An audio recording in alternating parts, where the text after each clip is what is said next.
Today we're going to be interviewing Zion Rahman. If you didn't know, she has just brought home Canadian soldiers who were taken under Russian government.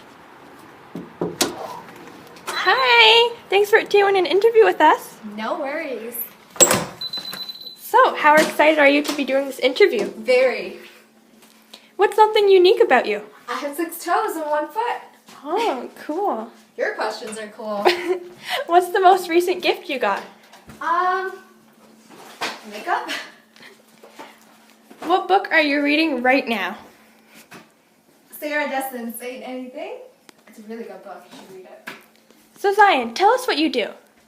I'm a UN worker that is fighting against human violations, and I'm an international human rights lawyer.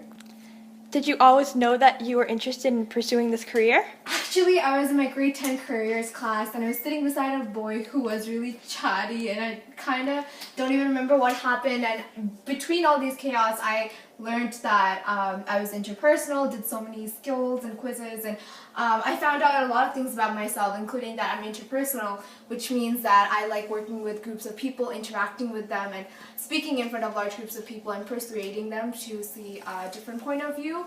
And also I like taking part in meaningful debates, and yeah, so that's what I've learned about myself. And after that I realized that I should pursue a career in this field where I get a chance to express myself. How did you land a job in United Nations? Take me through your path. Oh, that's a really good question. But first, would you like something to drink? Water, milk, tea? Just water. Alright, that's great. I graduated high school, took all 4 years, I took drama. Here you go. Thanks. I took drama 4 years. I love literature, so stacked a couple of those courses. Took French as a second language because I knew United Nations would look for that. Then I applied for an undergrad in McGill for international relations, as I fell in love with geography at a really young age. After I did that, I went to law school, applied in McGill's, and funny thing is I actually never took the LSATs because McGill doesn't require you to take the LSATs, which is why I found a lot of lawyers aren't successful because they're worried about the LSATs. But one of the other key component was studying in McGill. I got to learn law in French and English, which I've seen helped me a lot in my career. And all of this took me around 4 to 8 years with undergrad and law school. Then United Nations actually requires you to volunteer prior to being accepted. So I volunteered with an NGO and went around to support women across different countries. We went to Nepal to fight against human trafficking. It was an amazing experience. I came back with a whole new perspective, and I applied for United Nations. They have an entrance exam, got accepted, scored an interview, awaited my time, and lo and behold, I was here. The only part other than the time invested was that the financial costs got really high because I originally am from Toronto. When I moved to Montreal, my first year for undergrad was $15,000, and then law school required another $10,000 per year. So altogether it was quite a high expense, but I was able to pay it off with a part-time job and some financial aid from my So parents. inspiring. What are your working conditions like? For sure, this job is for someone who has a keen sense of adventure. It's not the 9-to-5 job. However, since I'm an international lawyer, I usually don't have to live in other countries, but for sure other people working for United Nations, for example, environmental lawyers in other countries, but for sure other people working for United Nations, for example, environmental lawyers, have to constantly travel, go to environmentally rich heritage places, or other UN workers, or sometimes in the face of danger in countries that are deemed politically unstable and etc. But for me, I'm usually traveling Supreme Courts to another in different countries. And would you like some cake? Sure. Actually, wait, that's all for me. I was on birthday, so that's why. I'm an apple. It's healthier. Thank you. Alright. However, UN has brilliant incentives that do cover it. For example, dental care, exempted from income tax, etc. I'm not married or anything, so it's not really trouble for me, but for families that are married, it's more difficult for them because they can't settle down. They're constantly traveling to different countries, but that's also the excitement of the job. Speaking of barriers, was there one you had to overcome or potentially worried about facing?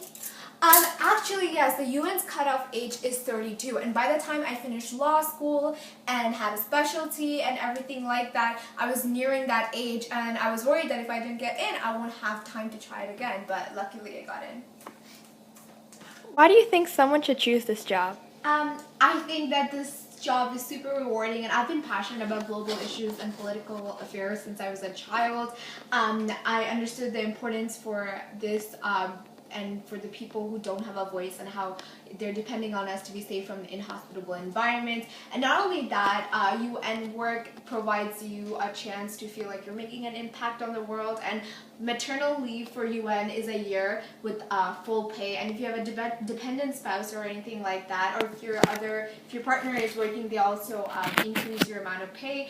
And I just think that this job in itself has so many incentives, and if it's not only for the cause to save the world, this is a job that includes various opportunities for you to make yourself known. On top of that, I think that people who are like me, like speaking for groups of people and deriving change in the world, should really try out for this.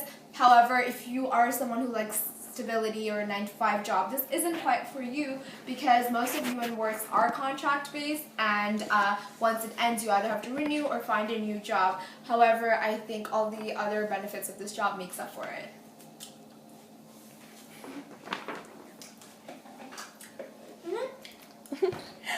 What about yourself made you sure you wanted to take this job, and how were you successful in law school? I've always had a passion for subjects such as geography, hence my connection to international law. And from a young age, I've wanted to help the world. I was super passionate about gender equality around the world, and I wanted to become a lawyer because I knew I was strong linguistically. I loved writing poems. I still do in my spare time, and writing reports and persuading people to see a different point of view. And my marks in literature and English were really high. Besides, I was terrible at math, I'll tell you. I cannot do math at all. Or I didn't even like learning about machines or anything like that. So, would you like to see? Sure. Okay. And I really didn't like learning about math or anything like that. I liked a place where I had a platform to speak about something or fight for people or offenders of human violations. And that's really when I learned. And as for law school is often seen as something that's really difficult, but you can cater it towards your learning styles. I found out that I'm a visual learner and auditory, but mostly visual.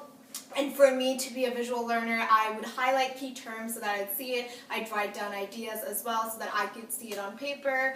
I'd have diagrams, lots of charts to help me divide and categorize information.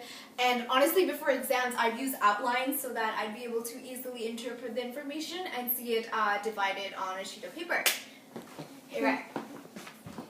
So, last question. What are the benefits of this job? I already said there are a lot of benefits of this job.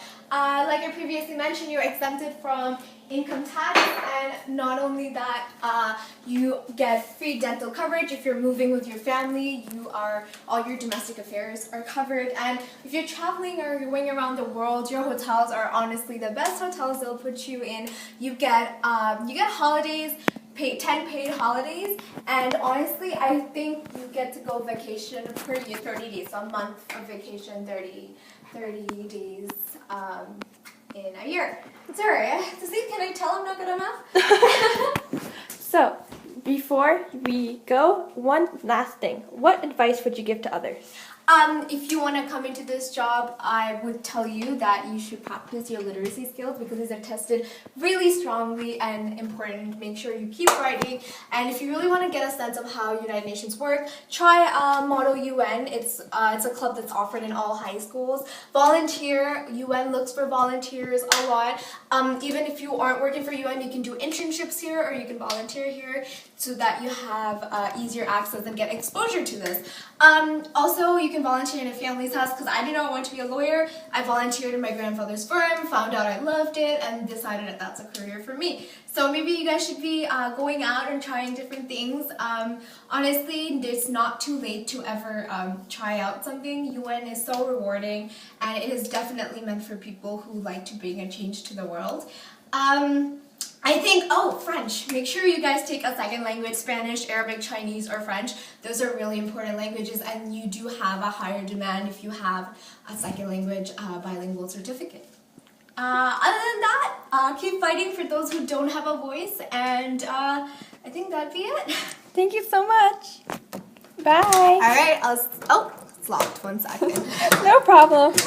We All really right. liked having you. Thank you. You too. Bye. Bye. I love your shoes. Thanks.